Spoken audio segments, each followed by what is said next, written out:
తెలంగాణ రైతులకు బీహార్ ఎన్నికల దెబ్బ పడిందా? వడ్ల కొనుగోళ్లపై బీహార్ ఎలక్షన్ ఎఫెక్ట్ పడింది. రాష్ట్రంలో ధాన్యం కొనుగోళ్లపై బీహార్ ఎలక్షన్ ఎఫెక్ట్ పడింది. రాష్ట్రంలో సుమారుగా 2000 దాకా రైస్ మిల్లులుండగా చాలా చోట్ల బీహార్ కూలీలే ఆమాలీలుగా పనిచేస్తున్నారు. వీరిలో చాలా మంది బీహార్ ఎన్నికల కోసం సొంత రాష్ట్రానికి తరలి వెళ్లడంతో మిల్లుల్లో లోడింగ్ అన్లోడింగ్ నిలిచిపోయాయి.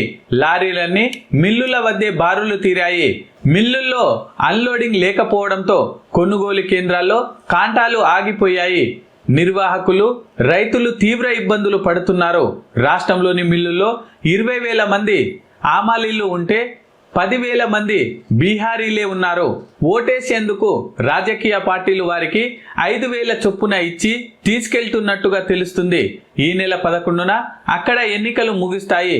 12 లేదా 13వ తేదీన తిరుగు ప్రయాణం చేపట్టే అవకాశం ఉంది. బీహార్ ఎలక్షన్ ఫలితాలు 14వ తేదీన వెలువడే అవకాశం ఉంది.